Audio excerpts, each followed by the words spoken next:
Ao contrário do CRB, o CSA formando um grupo novo. No entanto, tem tido uma jogada inteligente. Quer trazer 4, 5 jogadores oriundos do Volta Redonda, não deixa de ser uma base, já que o técnico azulino, o Rogério Correia, trabalhava no Volta Redonda, conhece bem esses jogadores e, obviamente, somando a outros que já foram anunciados e a outros que ainda virão, cria-se uma expectativa do CSA competitivo, diferente do que foi o CSA de 2023, com exceção, óbvio, da Copa do Brasil, Alberto. O CSA, ele vai ter a possibilidade, Elísio, de intensificar definições ao longo dessa semana. O CSA tem alguns jogadores acertados, mas que, até por uma estratégia de fazer uma espécie de pacotaço, né, de nomes, o CSA deve anunciar até o fim dessa semana todos os jogadores que estão definidos, ou todos os jogadores que estão envolvidos com o CSA, nesse sentido. Acho que isso é interessante. O CSA negocia com alguns atletas que têm mercado, e o CSA antecipou algumas situações para poder correr menos riscos de perder atletas. Centroavante é um caso, é um jogador procurado no mercado, é um jogador que o CSA conhece o atleta, sabe do potencial do atleta. Então, as coisas estavam meio amarradas, deu uma soltada esses dias, e o CSA pode definir por completo isso. Então, essa base a que você se refere do Volta Redonda, ela é interessante. Ela não é a garantia de que, por ser o Rogério e por ter uma base do Volta Redonda, que todos eles sejam titulares. Mas ele tem um entendimento do trabalho do técnico. Em uma situação de definição do time, se você está bem fisicamente, se aquele companheiro da posição ainda não está no ideal, ainda não está adaptado, ainda não conhece o trabalho do Rogério, isso pode facilitar para que você use uma base dessa. Mas acho que é muito interessante que o CSA possa pensar nesse sentido, no sentido de ter esse desenho logo nesse começo de temporada, logo nesse começo de ano, porque para o CSA é algo decisivo. Ele faz um jogo que decide se ele ainda tem chance ou não de chegar à Copa do Nordeste. E quando a gente fala Copa do Nordeste, é você testar o seu time com um nível mais alto de exigência e também angariar recursos, né, Elísio? Seja na arrecadação das partidas, seja nas cotas que são pagas, seja em patrocínios que possam surgir a partir da visibilidade da Copa do Nordeste. Então, acho que é importante, sim, que o CSA possa largar bem, embora não seja algo tão fácil pelo momento de você começar a formar e botar um elenco para jogar do zero em menos de 30 dias, e nesses 2 jogos só tendo um resultado, né, Lísio? Que é classificar, eliminar o Iguatu e eliminar quem vier de Altos ou Santa Cruz. Então já é um começo de ano bem decisivo para o time do CSA, o que não é simples para um trabalho que está sendo iniciado. É interessante que esse ano foi muito parecido. Eu lembro bem do Roberto Fonseca. Ele é contratado, né? Ele consegue chegar na Copa do Nordeste, mas o desempenho do CSA na Copa do Nordeste foi uma lástima. Ele foi o lanterna do grupo dele. Se espera muito mais do CSA por tudo que ele representa, não só para o futebol alagoano, como para o próprio futebol nordestino. A história que o CSA construiu de 2016 até chegar a 2019 Série D, C, B, A, não é uma história para qualquer um. Tanto é que é o único time do Brasil que conseguiu esse feito. E a nível mundial, só tem 2 equipes do mundo inteiro que conseguiram esse feito. O CSA, como nós já citamos, e o Parma, lá da Itália. Então, é uma coisa extraordinária. A vitrine é forte? É. A história do CSA é grande? É. Mas é óbvio que todo jogador de futebol, ou 99% dos jogadores, ele tem um empresário. E o empresário quer colocar o seu jogador na melhor vitrine possível. E o CSA não está nessa primeira prateleira nesse sentido. Porque você compete com a janela internacional, você compete com o Campeonato Paulista, que é muito forte. Eu nem vou citar Campeonato Mineiro, Gaúcho, Carioca, etc. O Paulista, que é uma federação muito rica, mas muito rica mesmo. A Federação Paulista, ele chega a pagar uma cota para os clubes que disputam o Paulistão da Série A, muito parecida com o que a CBF paga para um clube que disputa a Série B. Então, imagine como é forte essa federação.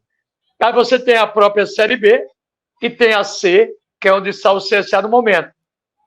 Né? E com o calendário, Campeonato Alagoano, Copa Alagoas é para base e alguns jogadores que não venham a ser aproveitados. Copa do Nordeste é o primeiro grande desafio.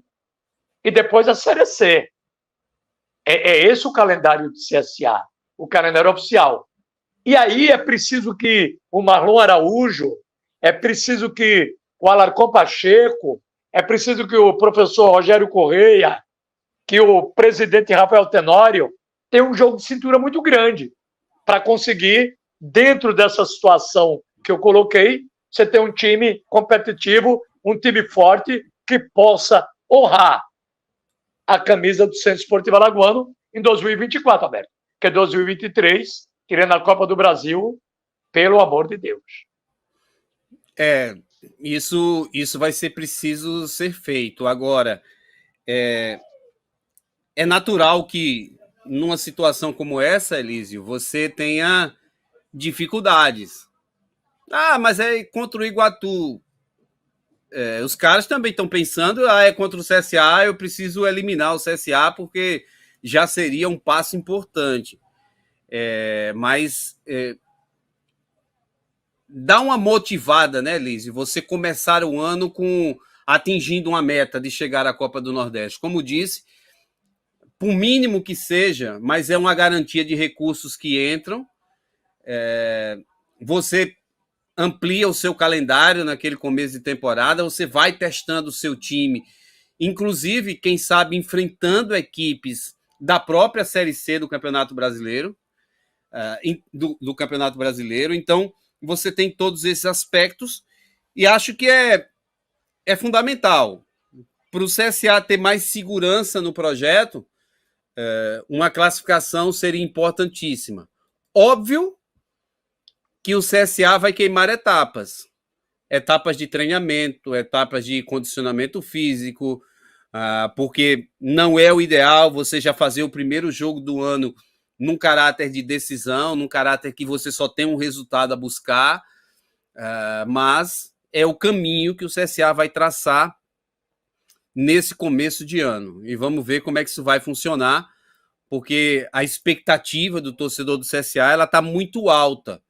Depois de um ano, como a gente desenhou ontem, desastroso.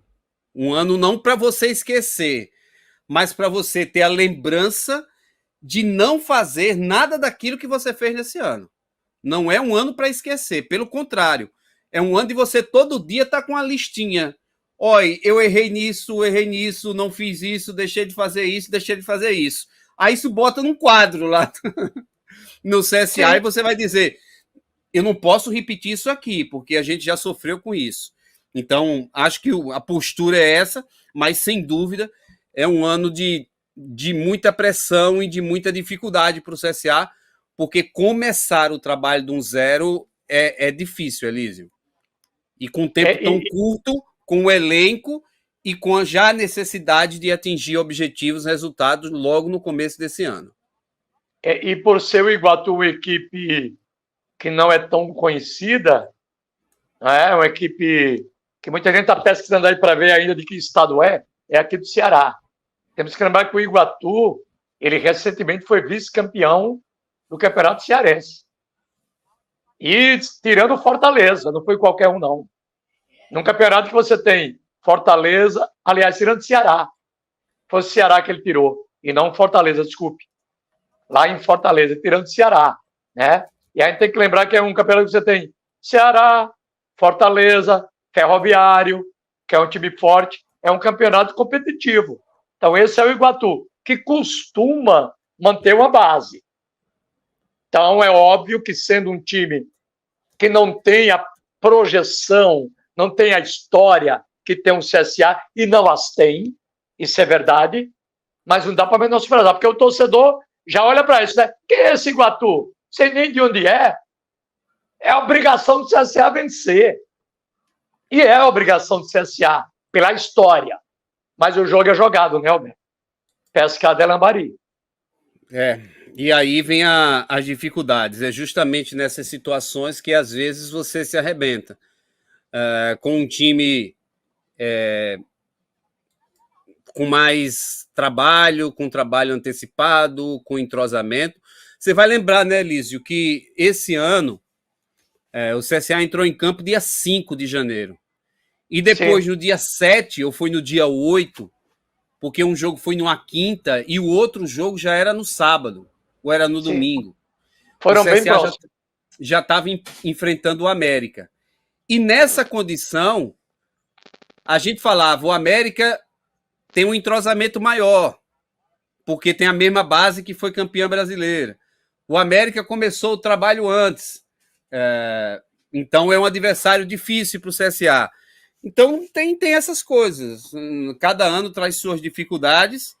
Esse ano, se o CSA passar pelo Iguatu, venha quem vier, seja o Altos ou seja o Santa Cruz, eu acho pior o Santa Cruz. Por quê? O Santinha está numa fase de recuperação muito forte. Numa fase de recuperação. Um investimento muito forte. Abraçaram o Santa. O Santa tem camisa.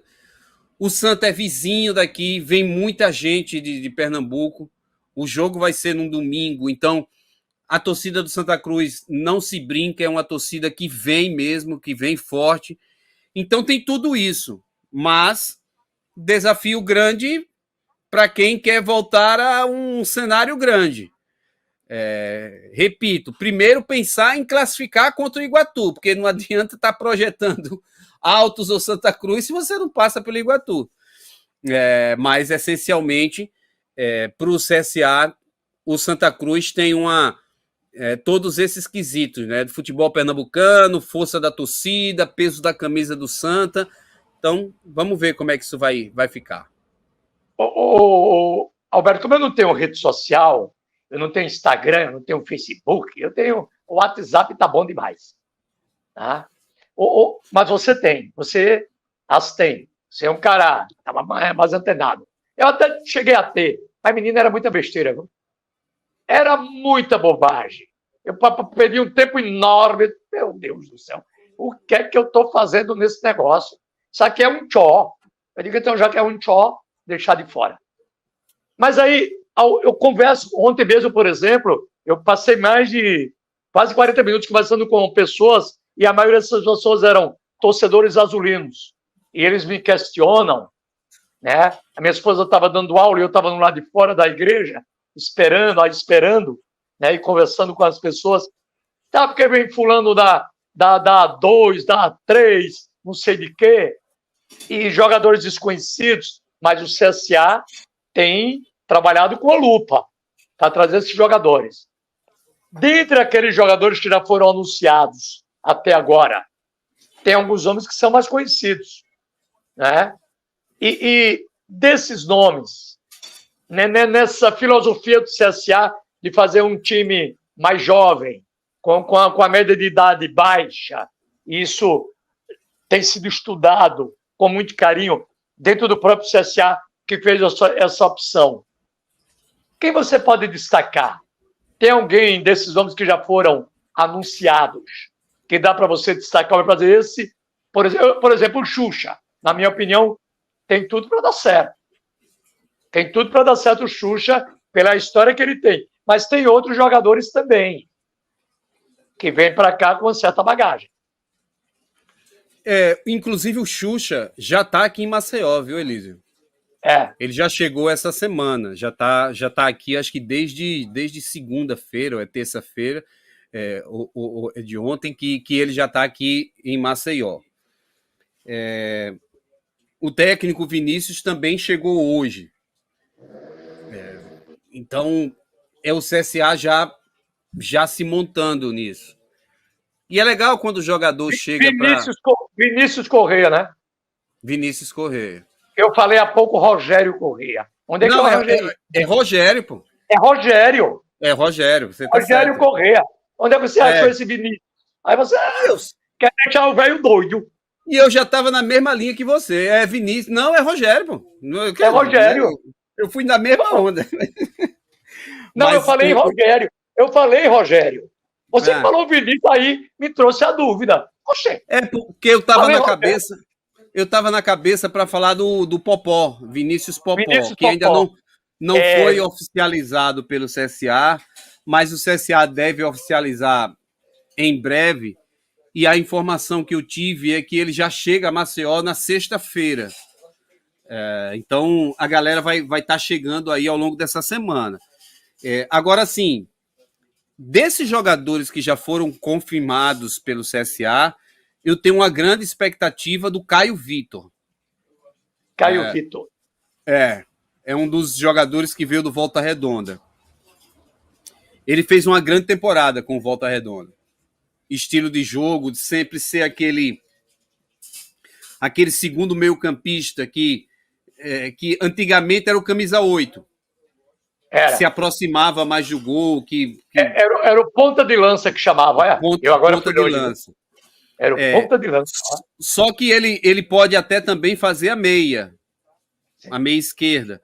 Mas a ideia dele, de repente, é de ser esse segundo meio-campista que faz esse processo de transição, de construção, de pisar na área, de chegar um pouco mais. Isso com muita intensidade e com velocidade. Tenho grande expectativa em relação a ele. Então, esse para mim é o jogador que, assim, dos mais jovens, né? Dessa faixa assim de 20 e poucos anos, 22, 23 anos, para mim a grande expectativa é o Caio. Você fala muito bem do goleiro, né? Assim, só que o goleiro... É um garoto. Só que o goleiro ainda não foi anunciado oficialmente, né? O goalkeeper. Eu tô dizendo desses que foram anunciados, desses que estão garantidos, a expectativa é em relação ao Caio. Dos nomes que foram falados e que você também gera uma expectativa grande, aí você tem a possibilidade do goleiro, que é o Igor, e você tem a possibilidade do Popó, que é o atacante, é o centroavante. Então são posições diferentes, obviamente, mas que são jogadores jovens, mas também de muita expectativa, Elísio.